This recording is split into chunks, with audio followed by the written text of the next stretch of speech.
vamos então dar seguimento aqui ao nosso debate. Já falamos sobre a relação entre justiça restaurativa, meios adequados de solução de conflitos e mediação, e também a diferença entre mediação e justiça restaurativa. Então agora nós vamos trabalhar quais são os possíveis benefícios do trabalho conjunto da mediação e da justiça restaurativa. E vai começar a Célia. Obrigada pela pergunta. Bom, primeiro a gente precisa entender que existem muitas mediações, né? E a mediação que nós conseguimos enxergar uma interlocução muito próxima à justiça restaurativa são as mediações, ou é a mediação que procura a transformação das relações e dos ambientes, né?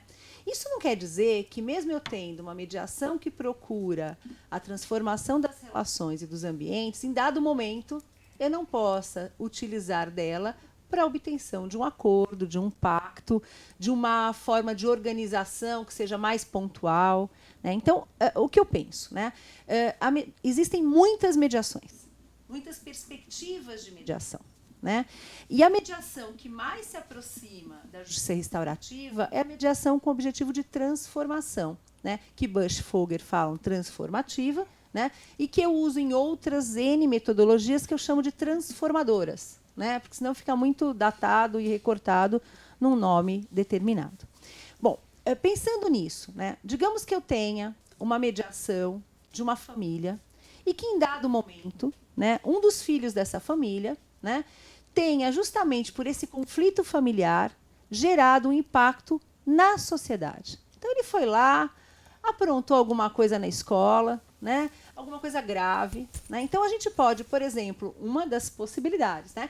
Nesse momento, a mediação intrafamiliar está acontecendo aqui, nós fazemos um recorte e tentamos auxiliar e caminhar para, talvez, um processo restaurativo deste jovem com a comunidade escolar e mesmo com a participação, inclusive, dos pais, porque talvez seja uma expressão do que ele está vivenciando dentro da família. Então, assim, uma hipótese muito pontual, a gente pode ter N possibilidades, né? E pensar, que eu acho que isso é uma coisa importante de registrar, né? Tem um mito, e eu acho que a gente deveria trabalhar um pouco isso, que no Brasil não se tem a cultura da mediação e dos meios consensuais. Eu penso um pouco diferente. Eu penso que, na verdade, o que a gente está tentando trazer são modelos que não conversam com a realidade brasileira. Então, por exemplo, pensar que pessoas que não tenham dinheiro, por exemplo, para ir para uma sessão de mediação, né, ou tenham filhos fora da escola, dá para pensar que a minha mediação pode, além de trabalhar o conflito interpessoal, também trabalhar essas questões que sejam de violências estruturais, né? Então, será que eu consigo gerar meios para que essa pessoa consiga ter recursos para vir para a mediação? Consigo criar recursos para essa criança estar na escola, para os pais terem cabeça suficientemente tranquila para estar numa mediação?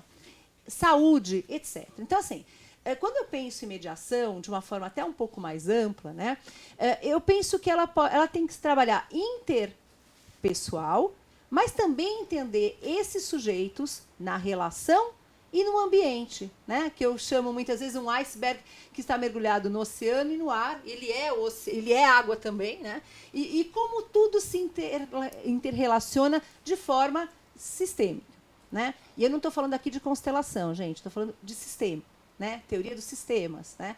E como nós podemos trabalhar? E nessa perspectiva, em muitas situações, há a interlocução com a justiça restaurativa, com a justiça terapêutica, que na primeira resposta eu tive um ato falho, né? Porque eu estou trabalhando muito com justiça terapêutica na perspectiva de álcool, drogas e doenças mentais, inclusive aqui dentro da OAB. Então, assim, pensando o que a gente pode pegar num contexto concreto e entender essas interlocuções. E acho que a mediação e a justiça restaurativa são institutos, são mecanismos irmãos, né? Não dá para pensar que um é inimigo do outro, um não conversa com o outro. Não, depende da situação concreta, né? A gente vai mapear, inclusive na advocacia estratégica, volto a dizer, há um mapeamento para se pensar qual é o mecanismo mais adequado e a adequação desse mecanismo na forma de execução à realidade posta do conflito. É isso. Muito bem. Luiz? De novo, uma identidade forte, como já foi trazido aqui pela Célia. Eu vou tentar colocar de forma breve pontos que vieram à tona aqui, estão vivos dentro de mim. que eu vejo como maneiras de se apontar esses possíveis benefícios, que eu acho que são muitos, né? Talvez o primeiro deles aqui que eu vejo a importância e a oportunidade de expansão de repertório. Expansão de repertório para o profissional que trabalha com conflito nos seus diversos lugares, mas a gente está aqui para ressaltar a oportunidade oferecida para o trabalho na advocacia, expansão de repertório até para pensar outras formas de desfecho construtivo, criativo, para uma situação conflitiva, para a qual o sistema tradicional e as formas tradicionais, heterocompositivas e prescritivas, se apresentam como insuficientes. Eu acho que a gente tem um benefício enorme de troca de aprendizados, né? Por isso que a gente está fazendo aqui agora, a gente está estabelecendo meio que um diálogo metodológico, né? Para fortalecer as práticas com as quais a gente se identifica mais, estamos mais acostumados e acostumadas, para trocar esses aprendizados, para olhar, né, de uma forma humildada mesmo, né, os óbices e as dificuldades pelas quais a gente passou, nesse esforço enorme de sustentar cada vez mais, né, o caminho dos meios adequados, o caminho dos meios consensuais, né, numa cultura como a nossa. E olha que eu me identifico com o que a Célia traz, eu acho que tem um mito aí dizer que a cabeça ou a cultura brasileira não está preparado para isso. Eu acho que muito da conexão que nos sustenta convivencialmente e socialmente, ainda que de forma não institucional, se baseiam em formas de lidar com outros seres humanos, que são formas mais dialógicas e abertas, que às vezes a gente não dá devida atenção. Mas eu acho que sim, institucionalmente falando, existem algumas resistências, ou às vezes falta de familiaridade mesmo, e certos receios e ceticismos. Então, olhar para os caminhos trilhados, para as jornadas realizadas e para os aprendizados colhidos, para a gente olhar para frente e se ver mais fortalecido. Existem metodologias que não são aventureiras, né? Existe uma seriedade epistemológica, uma seriedade científica, uma seriedade e uma efetividade empírica. Então, eu acho que esse trabalho conjunto fortalece esse aspecto também e é um grande benefício.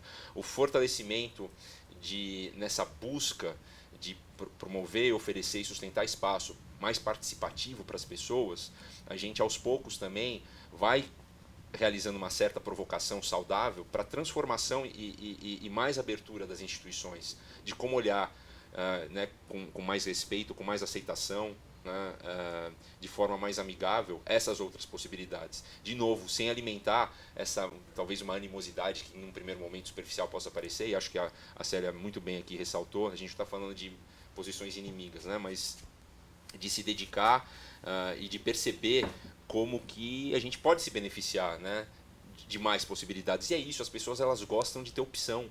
Né? Tradicionalmente falando, há muito tempo atrás, acontece um problema, você olha para o caminho institucional, tradicional, jurídico, esse é o único caminho. Né? E aí a gente foi percebendo a insuficiência e diversos aspectos complicados desse caminho. As pessoas gostam de opção. Né? Quanto mais opção, melhor. E aí a opção mais adequada para aquele caso que faça mais sentido às pessoas, né? E no final das contas destacar aqui como que isso traz benefício para o profissional da advocacia, para uma amplitude de atuação, né? Então são muitas as ferramentas, muitos os elementos que esse novo profissional, essa nova profissional, das quais elas podem se aproveitar para trazer mais satisfação pessoal para o seu trabalho e também para as pessoas que atendem e para quem oferece seus serviços. Muito bom. Carla? Bom, eu como muito entusiasta, né, da mediação e da justiça restaurativa, falar sobre os benefícios fica fácil, né? Claro que tem os seus desafios, mas pensar, né, acho que pelo olhar da prática da advocacia, o quanto a prática da advocacia pode se beneficiar com a mediação e com a justiça restaurativa. O advogado, né, a advogada, é muito importante que tenha o conhecimento jurídico, técnico, das questões que são trazidas pelos clientes. Né, a questão até de tempo e de vocação do que está ali para se destinar a desenvolver.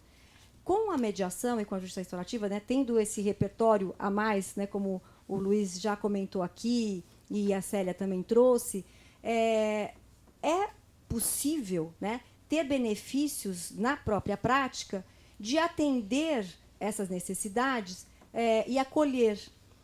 com esse encaminhamento para a mediação e também para a justiça restaurativa.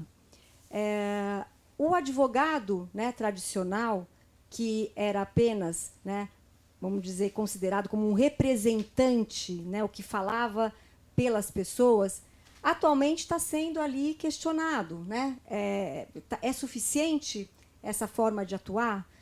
O que pode, né, a advocacia oferecer para o seu cliente, acompanhando, né, as pessoas, dando ali, atendendo, né, a peculiaridade, a característica da situação que se apresenta. E, nesse sentido, ter esse encaminhamento para a mediação e para a justiça restaurativa é né, esse aumento de repertório que vai gerar uma satisfação maior do seu cliente.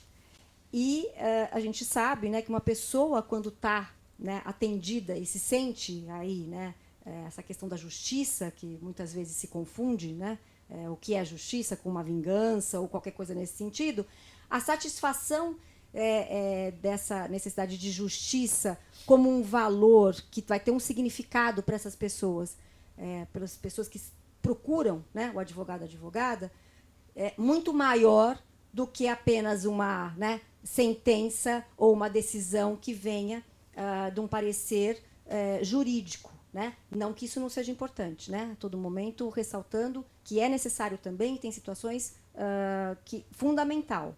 E, por isso, né, essa possibilidade, né, como bem falou a Célia, de olhar o conflito e pensar, desenhar, né, estabelecer aí um planejamento de como pode atender melhor o seu cliente. Muito bom. Célia, quer complementar? Quero sim. Obrigada, Carla. Acho que estamos todos em sintonia, né? Todas em sintonia.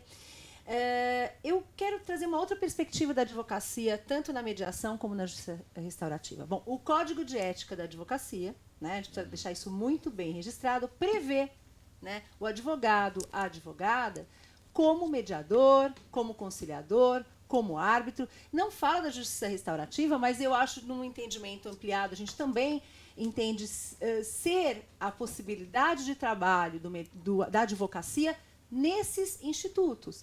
Então, de um lado, nós tendemos a ver a advocacia na função típica, né? Orientando, consultando, como consultores, inclusive advogando no contencioso, mas há que se pensar também que é um mercado importante de trabalho para a advocacia atuar como mediador, né? Atuar como facilitador na justiça restaurativa, né? Facilitadora, porque é a advocacia, né?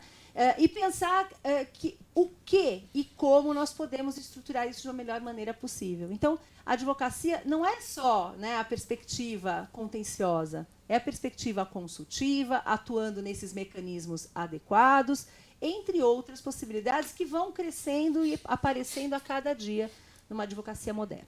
Acho que é isso.